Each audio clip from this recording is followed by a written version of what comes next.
Puji syukur kehadiran Allah Subhanahu wa Ta'ala yang telah mengizinkan kita berkumpul di ruangan ini, yaitu dalam rangka mengikuti acara sosialisasi filosofi Ki Hajar Dewantara dan budaya positif. Untuk cara berikutnya, kita minta juga sambutan dari kepala sekolah. Assalamualaikum warahmatullahi wabarakatuh. Yang terhormat Ibu Wakil Kepala Sekolah, Bapak-bapak dan Ibu-ibu Majelis Guru, beserta karyawan tata usaha UPTD SMP Negeri 2 Kecamatan Mekah. Bersyukur kita kepada Allah atas segala limpahan rahmat dan nikmatnya kepada kita, sehingga pada siang yang sangat sejuk ini kita telah dapat berkumpul di ruangan labor IPA kita ini dalam rangka mensosialisasikan mengenai sekolah penggerak atau dari guru penggerak yang sudah lebih kurang 3 bulan Ibu Tesi Eka Putri melewati bagaimana proses-proses yang dilalui dalam program sekolah penggerak ini. Dan kita ketahui bahwasanya program sekolah penggerak ini adalah baru bagi kita di sini. Program guru penggerak ini adalah bagian dari kebijakan Merdeka Belajar yang diluncurkan oleh Menteri Pendidikan dan Kebudayaan kita.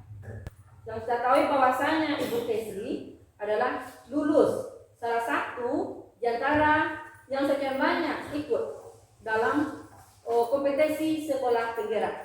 Alhamdulillah kita mendapat satu orang yang masuk mengenai guru penggerak. Alhamdulillah Ibu Tesi lulus sebagai guru penggerak. Kemudian melalui guru penggerak inilah nanti yang kita ketahui bahwasanya pendidik itu akan dapat meningkatkan kompetensinya sebagai pemimpin pembelajaran yang berpusat kepada murid.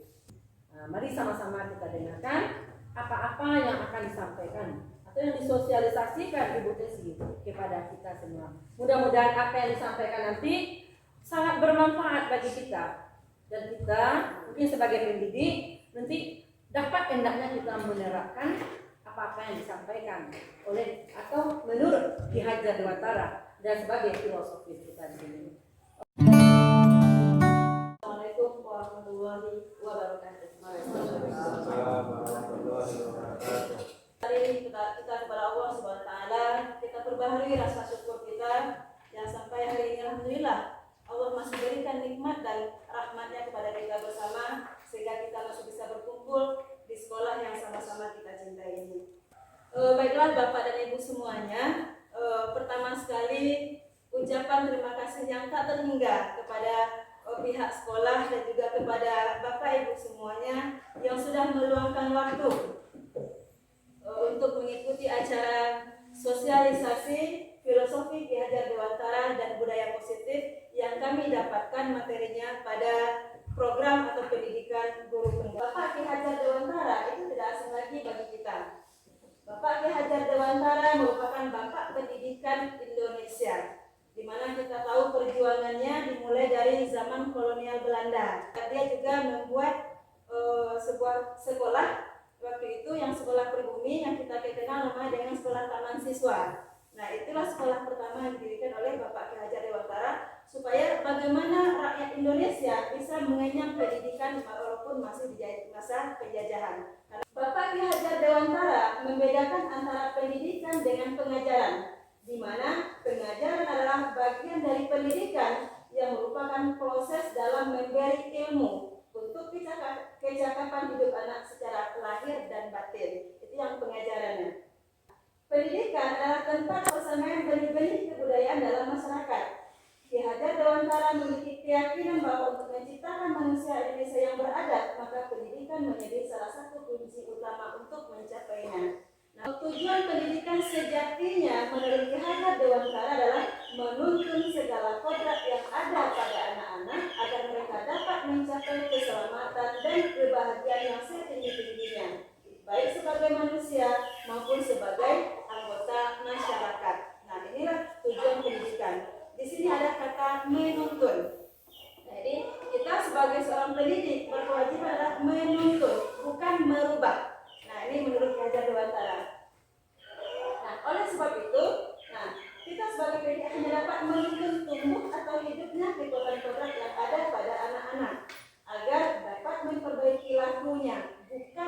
kehidupannya, hidup dan tumbuhnya kekuatan kodrat anak.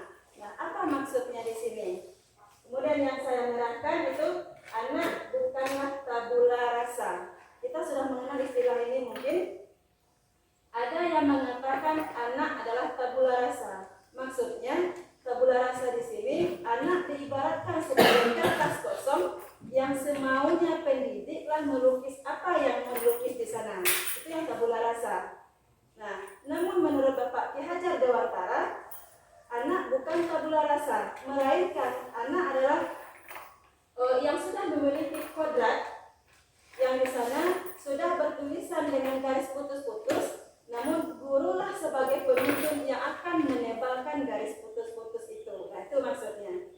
Kalau seandainya seorang pendidik bisa menjalankan tugas sebagai menuntun, nah, yang garis putus-putus mungkin ada yang bagus, mungkin ada yang kurang bagus. Nah, jadi tugas guru di sana, kalau dia menebalkan yang bagus, maka nampaklah nanti keluarnya anak seperti itu. Dan kalau ada mungkin garis putus-putusnya yang kurang bagus, maka dengan cara guru menuntun itu tidak jadi ditebalkan, maka akan sama-sama dengan garis putus-putus itu. Ini akan bisa kita lihat mungkin pada laku anak-anak kita atau budi pekertinya. Nah, Bapak Ki Hajar Dewantara juga mengilustrasikan bahwa seorang pendidik itu adalah sebagai seorang petani atau tukang kebun. Nah, ini diilustrasikan. Sementara murid-murid kita adalah sebagai bibit yang disemai. Nah, contoh kalau kita menanam jagung, tentu yang akan tumbuh adalah jagung. Kalau kita menanam tomat, yang tumbuh adalah tomat, karena bibitnya itu. Nah, sebagai seorang penuntun, bagaimana tugas kita sebagai seorang petani atau sebagai seorang tukang kebun? Nah, maka tugas kita adalah memberikan perawatan yang maksimal, baik itu dari segi pupuknya, dari segi penyiramannya, perawatannya, sinar matahari, misalnya kan. Nah, disitulah tugas kita sebagai seorang petani. Ketika bibit itu kurang bagus, tapi dia tumbuh pada lahan yang subur dan mendapatkan perawatan yang baik, dia juga akan bisa tetap tumbuh dengan baik, walaupun mungkin bukan sebagus bibit unggul. Nah, namun ketika bibitnya adalah bibit yang baik dan tumbuh di tempat yang gersang dan tidak mendapatkan perawatan, kira-kira bagaimana? Jadi memang Bapak Ki Hajar Dewantara mencoba membongkar kembali pemikiran kita. Media mencoba untuk memberikan mungkin penyadaran kepada kita, walaupun sebenarnya kita sudah tahu gitu, mengingatkan kembali kepada kita apa tugas dan fungsi kita sebagai seorang pendidik. Nah, merdeka belajar bukan berarti anak diberikan kebebasan seluas-luasnya menurut dia, bukan. Nah, disinilah fungsi kita yang menuntun tadi. Jadi kita berikan kebebasan kepada anak berkembang sesuai dengan kodratnya tadi.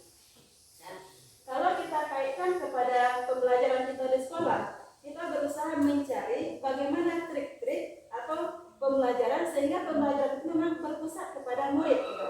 Jadi di sini tugas kita sebagai guru sebagai among. Nah, amongnya menuntun murid mendapatkan kebebasan dalam belajar untuk mengembangkan segala potensi, bakat dan minat yang dimiliki sesuai dengan kodrat alam dan kodrat zaman, dengan tetap menanamkan budi pekerti. Ini menjadi kunci utama untuk mencapai tujuan pendidikan.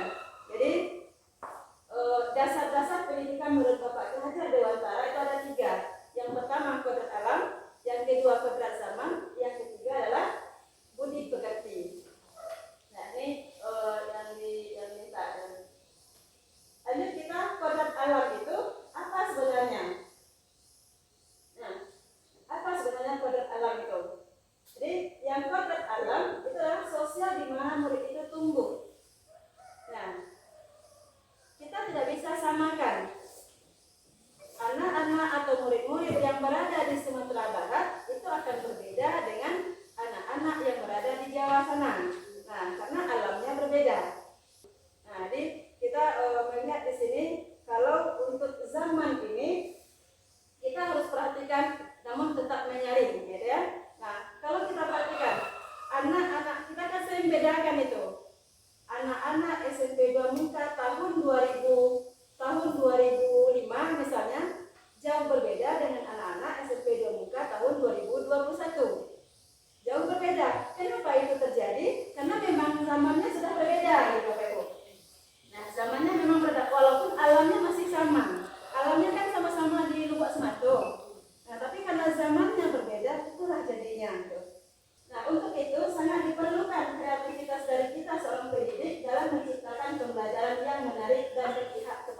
mengalir.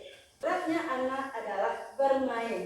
Jadi kalau bisa setiap pembelajaran kita selingilah, misalnya ada ice breaking-nya atau pembelajaran itu kita variasikan. Apalagi yang muda-muda ini sangat diharapkan sekali. Mungkin dalam pembelajaran kita memang harus membangun untuk menumbuhkan budi pekerti ini, membangun jembatan hati dengan anak. Ketika hati anak sudah tertaut dengan kita, anak akan lebih mudah kita arahkan. Namun ketika hati anak jauh dari kita, apapun yang kita berikan sekalipun itu benar, maka anak akan menolak karena hatinya tadi sudah ada jarak gitu. Jadi kita usahakan memang kita di sekolah adalah orang tua bagi anak kita yang berusaha menuntun mereka ke arah yang lebih baik. Dan yang paling penting juga bagaimana kita melakukan refleksi. Nah ini satu lagi, bagaimana kita melakukan refleksi. Setiap kali kita melakukan misalnya dengan pembelajaran kita, anak misalnya tidak mengerti dengan pembelajaran kita berikan. Kalau kita selalu menyalahkan ke anak, kalau anak meliku-liku itu rumah, kalau selalu itu yang kita kedepankan, maka refleksi tidak akan terjadi. Walaupun anak yang bersalah, kita sebagai pendidik memang harus koreksi diri, harus koreksi. Kira-kira apa yang kurang dari saya? Apakah pembelajaran saya kurang menarik? Atau apa kira-kira? Nah, jadi memang kami tadi ditekankan, setiap apa yang dilakukan, lakukan refleksi. Sehingga mengenalnya ke hati kita gitu ya. Suuzon kita tidak ada ke orang jadinya. Kita memperbaiki diri kita. Setelah kita perbaiki diri kita, ternyata anak tidak juga. Nah, mungkin kita refleksi lagi, kira-kira apa ya yang kurang dari saya gitu. Jadi kalau kita cobakan untuk membangun jembatan hati ini dan mencobakan merancang pembelajaran yang lebih menarik bagi anak, insya Allah anak tidak akan bosan. Nah, kalau kita kaitkan ke agama kita, ternyata Rasulullah juga ada sabdanya. Nah, bahwa didiklah anak-anakmu sesuai dengan zamannya. Nah, berarti memang seperti itu. Kalau zamannya sekarang zaman digital, kita kan memang sudah terkalahkan oleh digital. Anak lebih suka yang TikTok, lebih suka yang menonton game atau segala macamnya. Jadi bagaimana kita juga merancang itu, tapi dalam bentuk pembelajaran sehingga lebih menarik bagi mereka. Nih, kodrat alam tadi. Nah, kalau kita lihat pada daerah kita, sebenarnya banyak yang bisa kita manfaatkan itu Bapak Ibu. Kita adalah daerah yang kaya dengan budaya. Nah, budaya kita di Minangkabau sangat banyak. Kita bisa pakai filosofi yang ada pada daerah kita untuk menumbuhkan budi pekerti ini kepada anak-anak kita. Misalnya, alam tak gampang jadi guru. Kan banyak itu. Seperti semut beria ya, ijek pulang patang misalnya kan, atau kartu nanam pe. Nah, itu kan filosofi daerah kita yang bisa kita pakai dalam mengajarkan anak kita berbahasa santun misalnya. Nah, pakai kartu nanam pe. Nah, sudah sama-sama kita kenal ini semuanya. Ya, filosofi dari Bapak Syahada Dewantara ada 3. Seorang pendidik berfungsi dengan 3 tugas ini. Yang pertama, ingat sosok tolodo, berarti nah, kalau di depan seorang pendidik adalah memberi contoh, berarti kita adalah teladan bagi murid-murid kita. Kemudian ingat Ingmadio Mangunkarso. Di tengah-tengah kita berfungsi sebagai teman. Dan Tutwuri Handayani yang sampai hari ini masih kita pakai di logo pendidikan kita. Nah, di belakang memberikan dorongan dan motivasi. Nah, kalaulah ketiga fungsi pendidik ini kita jalankan secara maksimal, maka insya Allah kita sebagai seorang pendidik bisa menuntut anak-anak kita, murid-murid kita untuk lebih bagus. Tujuan dari pendidikan sekarang adalah untuk menciptakan pendidikan yang holistik. Nah, itu tadi ya Bu ya. Nah, pendidikan yang holistik artinya pendidikan yang seimbang. Dengan tujuan akhirnya adalah melahirkan murid-murid yang sesuai dengan profil belajar Pancasila. Apa-apa saja itu? Nah, yang pertama, belajar yang beriman, bertakwa kepada Tuhan Yang Maha Esa dan berakhlak mulia. Kemudian mandiri, bernalar kritis, kreatif, bergotong royong, dan berkebinekaan global. Nah, inilah harapan dari pendidikan kepada kita yang ditumpangkan di pundak kita semuanya. Kalaulah ini memang terwujud, tentu murid-murid yang akan keluar dari sekolah kita adalah anak-anak yang berkarakter. Nah, ilmu pengetahuannya bagus, karakternya juga bagus, sosialnya bagus. Kita lanjut. Nah, ini yang budaya positif. Apa itu budaya positif? Budaya positif ini merupakan lahan dan perawatan oleh pendidik untuk menumbuhkan murid sebagai tanaman yang subur tadi. Nah, jadi lahan bagi kita sebenarnya ini. Dengan adanya budaya positif di sekolah kita berharap sekolah memang menjadi tempat yang menyenangkan bagi anak-anak kita, bukan tempat yang menakutkan. Itu harapan kita. Budaya positif itu apa sebenarnya? Nah, ini budaya positif adalah nilai-nilai, keyakinan dan kebiasaan di sekolah yang berpihak kepada murid agar murid dapat berkembang menjadi pribadi yang kritis, penuh hormat dan tanggung jawab. Ketika kita mendengar kata disiplin, maka kita selalu mengaitkan dengan kata peraturan, tata tertib ataupun hukuman. Padahal yang disiplin positif itu yang dimaksud adalah disiplin diri yang memiliki motivasi internal. Jika kita memiliki motivasi internal, maka kita memerlukan orang lain mungkin untuk menimbulkan motivasi internal itu. Nah, ini yang tiga motivasi perilaku manusia itu. Nah, apa tiga motivasi itu? Nah, yang pertama untuk menghindari ketidaknyamanan atau hukuman. Yang kedua untuk mendapatkan imbalan atau penghargaan. Yang ketiga ini ingin menjadi orang yang mereka inginkan dan menghargai diri sendiri dengan nilai-nilai yang mereka percaya. Dan kita berharap motivasi ketiga yang muncul dari diri anak-anak kita dengan tugas kita tadi adalah sebagai menuntun tadi. Nah, selanjutnya sebagai seorang pendidik kita juga harus mengetahui 5 kebutuhan dasar manusia dan setiap murid-murid kita memiliki kebutuhan itu. Nah, semuanya. Yang pertama kebutuhan bertahan hidup, misalnya fisiologis, kemudian makanan, kesehatan, rumah. Nah, itu untuk yang kebutuhan bertahan hidup. Semua kita punya kebutuhan itu. Nah, seperti yang kita lihat pada anak-anak kita yang bermasalah, setelah kita panggil, ternyata ada mereka kebutuhan bertahan hidup ini saja belum terpenuhi. Nah, bagaimana kalau kita tetap menuntut mereka begini begitu, sementara yang ini saja mereka belum terpenuhi. Maka sebagai guru memang tugas kita lah untuk menggali itu. Gitu. Kalau kita hubungkan pula ke PKG, penilaian kinerja guru, dengan 14 kompetensi yang harus dimiliki oleh seorang guru, yang poin pertamanya itu ya Bu ya. Nah, karakteristik dari peserta didik, mengenal karakteristiknya. Jadi setelah kita mengenalnya, baru nanti kita membuat apa yang cocok untuk anak kita ini. Nah, kemudian kebutuhan cinta dan kasih sayang. Nah, yang ketiga adalah kebutuhan penguasaan atau kebutuhan pengakuan atas kemampuan. Ada anak kita ini mungkin yang mampu, cuman malu-malu. Nah, kan ada itu Bapak Ibu. Ketika kita berikan kesempatan kepada dia akan maju nanti dengan langkah yang agak kurang pede. Namun tugas kita adalah memberikan pengakuan kepada dia. Kamu itu sebenarnya bisa itu. Nah, itu yang pengakuan. Dia butuh diakui gitu. Selanjutnya kebutuhan kesenangan. Nah, kesenangan itu. Dari kesenangan inilah makanya kita dituntut untuk memberikan pembelajaran yang bervariasi.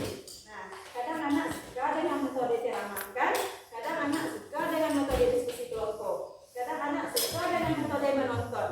Nah, dengan kita lakukan bervariasi itu semua anak kita terlayani. Nah, kemudian kebutuhan kebebasan. Nah, kebutuhan kebebasan ini tipenya anak ini mencoba-coba hal yang baru. Nah, selanjutnya 5 posisi kontrol kita sebagai seorang guru. Nah, apa saja itu? Nah, yang pertama itu posisi kontrol kita adalah sebagai penghukum. Yang kedua, membuat orang merasa bersalah. Yang ketiga, posisi guru sebagai teman. Yang keempat, ini sebagai monitor atau pemantau. Nah, posisi yang paling bagus, sebenarnya adalah posisi sebagai manajer. Nah, fungsi guru sebagai seorang manajer. Nah, di sini guru mempersilahkan murid untuk mencari solusi dari untuk memperbaiki kesalahannya. Nah, fungsi kita sebagai guru di sini adalah memberikan tawaran. Nah, memberikan tawaran kepada bukan paksaan. Dalam disiplin positif ada namanya keyakinan kelas. Nah, keyakinan kelas. Mengapa kita menyebutnya keyakinan kelas? Kenapa tidak peraturan kelas? Nah, ini kami sudah terapkan dalam kelas, di kelas 9 itu untuk belajar matematika. Kalau keyakinan itu bahasanya adalah bahasa positif. Nah, bahasa positif itu untuk keyakinan itu. Nah, suatu keyakinan akan lebih memotivasi seseorang dari dalam. Seseorang akan lebih tergerak dan bersemangat untuk menjalankan keyakinannya daripada sekedar mengikuti serangkaian peraturan saja. Contohnya saja, kalau kita ibaratkan pada diri kita, kalau peraturan lalu lintas, kalau kita berjalan harus menggunakan helm, kan itu Bapak Ibu. Nah, menggunakan helm. Nah, itu kan peraturan. Ketika tidak ada polisi, maka helm kita bisa saja kita buka. Karena itu adalah sebuah peraturan. Takut dengan sanksi. Bedanya dengan keyakinan, kalau kita meyakini helm itu penting untuk melindungi diri kita, tidak ada polisi, maka kita akan tidak pakai. Nah, itulah ya. Mungkin bahasanya berbeda, namun maknanya nanti maksudnya itu kan itu juga gitu. Cuman karena bahasanya berbeda, akan menimbulkan motivasi yang berbeda pula. Semua warga kelas itu berkontribusi dalam memberikan pendapatnya. Kemudian juga kita bersedia meninjau kembali. Seperti yang sudah kami lakukan di kelas, kami membuat keyakinan kelas, meminta pendapat dari semua siswa. Nah, mereka menuliskannya sangat banyak itu. Kelas seperti apa yang kita inginkan. Nah, mereka membuat datang masuk tepat waktu Bu, misalnya kan. Nah, kemudian mengerjakan tugas juga tepat waktu, mengumpulkan tugas tepat waktu. Kemudian mereka juga membuat tidak berkelahi di dalam kelas Bu, katanya. Jadi dari yang mereka buat semuanya itu kami kelompokkan sehingga dapatlah ada yang 4 item, ada 5 item keyakinan kelasnya. Nah, jadi bahasanya tidak boleh datang terlambat, bukan itu lagi. Jadi kami buat di situ keyakinan kelas 91 misalnya. 1. Kami warga kelas yang selalu disiplin. Nah, yang kedua, kami warga kelas yang bertanggung jawab terhadap diri sendiri, orang lain dan lingkungan. Itu misalnya restitusi. Nah, restitusi ini sebenarnya sudah kita jalankan sebenarnya Bapak Ibu. Cuma namanya mungkin yang baru kita kenal. Sudah banyak di antara kita yang jalankan itu. Restitusi, murid yang melakukan kesalahan akan diberikan solusi untuk memperbaiki kesalahannya sebelum kembali ke kelompoknya. Di sini guru mempunyai peran kontrol sebagai manajer, di mana murid diberi pilihan atau memilih sendiri dalam memperbaiki kesalahannya. Nah, kalau untuk praktiknya, jadi praktiknya itu ketika anak-anak kita bermasalah, misalnya kita panggil, memang kita tanya dulu. Jadi ada langkah-langkahnya, namanya pada segitiga restitusi itu. Nah, yang pertama adalah validasi tindakan yang salah. Validasi dulu, bahannya kemudian itu. Nah, lah banyak yang bawa yang nanti melakukan itu. Ternyata anak itu punya masalah yang sangat luar biasa di rumah misalnya kan, awak begitu akan tidak mungkin dalamnya. Jadi setelah kita telusuri, kita tanya dia, kita berikan menstabilkan untuk menstabilkan dulu. Menstabilkannya itu kita gunakan bahasa. Semua orang pasti mempunyai kesalahan.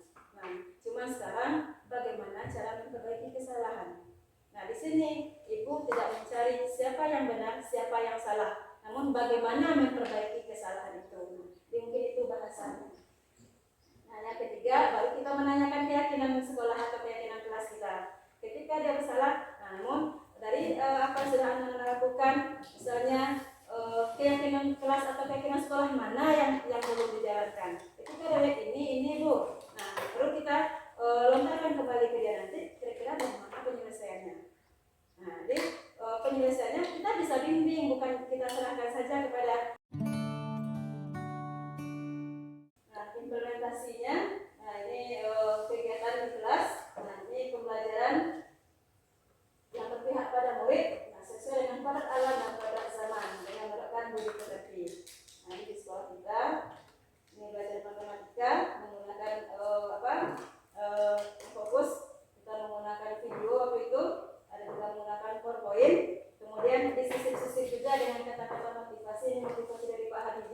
yang saya berikan kepada anak-anak, karena memang anak kita memang suka menonton mungkin.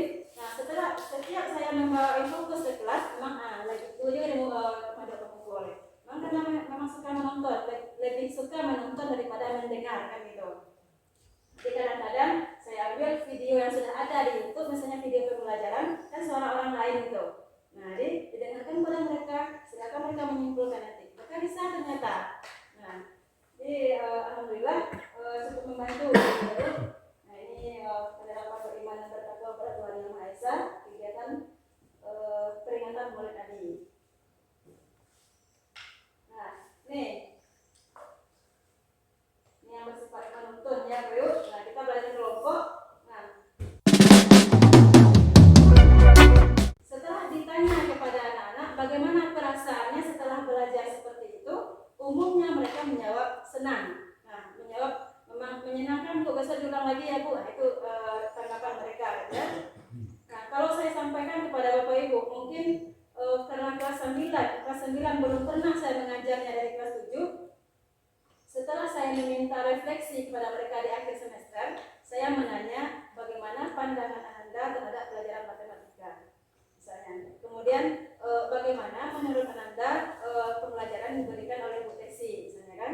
Nah, umumnya mereka menjawab sebelum Bu Tesi mengajar di kelas kami, perasaan kami adalah takut. Nah, mungkin karena kita adalah dua sisi, berfungsi sebagai wakil dan juga berfungsi sebagai guru di kelas. Tapi ternyata setelah Bu Tesi masuk ke kelas, pembelajaran dengan Bu Tesi sangat menyenangkan. Kami tidak takut katanya. Nah, itu kata mereka evaluasinya.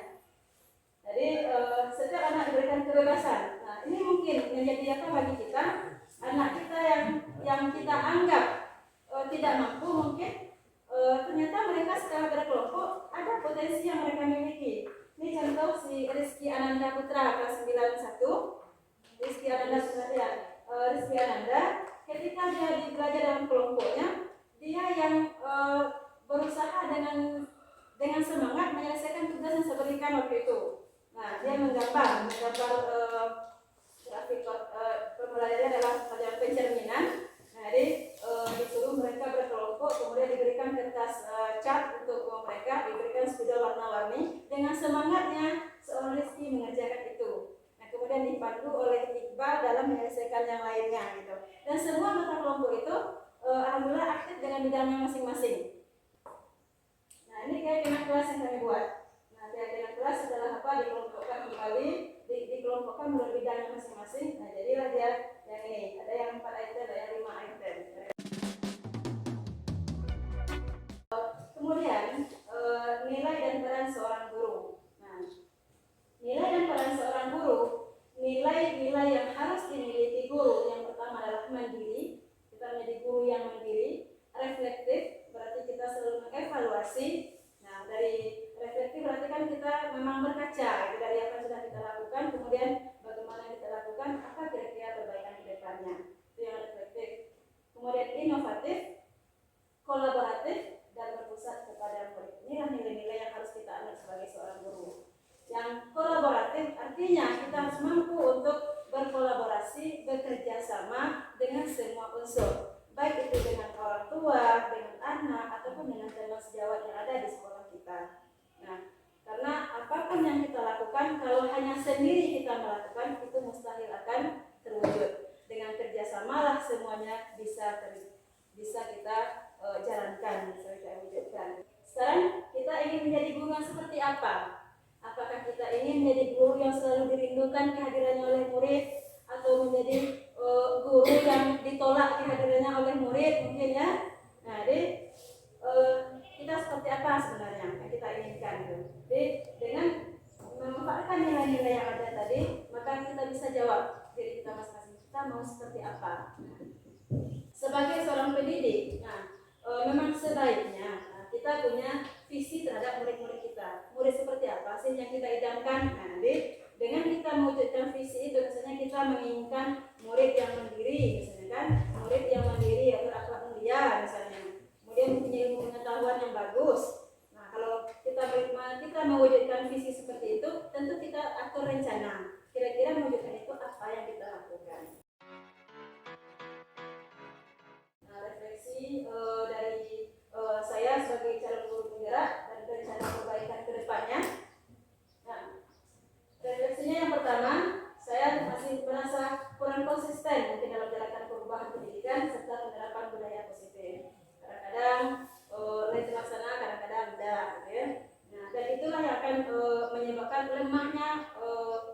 yang kita jalankan itu.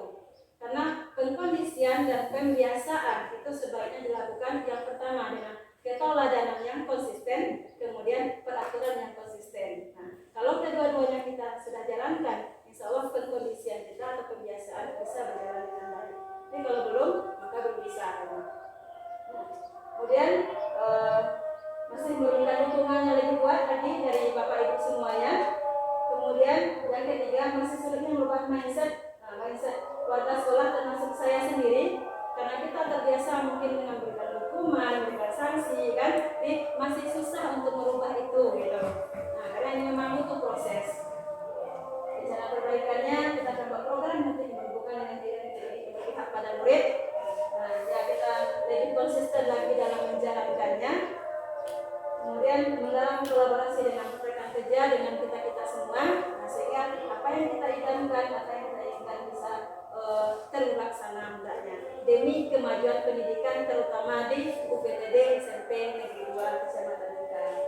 Sekian, wabillahi taufiq wal hidayah. Assalamualaikum warahmatullahi wabarakatuh. Waalaikumsalam warahmatullahi wabarakatuh. Bapak Ibu, materi sosialisasi yang luar biasa dari guru penggerak kita yaitu Ibu Tesi Putri SPD. Sepertinya apa yang sudah disampaikan itu sebagai tamparan rasanya bagi kita sebagai guru. Kalau ilmu merasuk kasar bawa takut ya. Cuman harapan kita memang di sekolah kita ini ada seorang yang bisa dijadikan panutan, contoh. Adalah untuk mendisiplinkan kita jadi tauladan. Semua kita adalah tauladan. Nah, semua kita adalah tauladan bagi murid-murid kita. Dan juga kita sama-sama memberikan tauladan juga kepada rekan-rekan kita semuanya. Jadi tidak tertutup kemungkinan yang jadi tauladan adalah yang kecil. Mungkin dari materi yang sudah disampaikan sebagai protokol yang tadi kita menyimak, yang mungkin ada beberapa yang bisa kita garis bawahi sesuai dengan filosofi Bapak Kiai Dewantara. Kita adalah guru sebagai pengajar dan pendidik. Kemudian sebagai pendidik kita adalah sebagai petani dan putra tumbuh. Itu kita mohon nanti Bu Desi bagaimana cara-cara yang jitu, yang lebih konkret dan singkat untuk yang bisa kita contoh. Kemudian juga merdeka belajar dan bagaimana memotivasi siswa dari macam-macam motivasi yang sudah dikenalkan.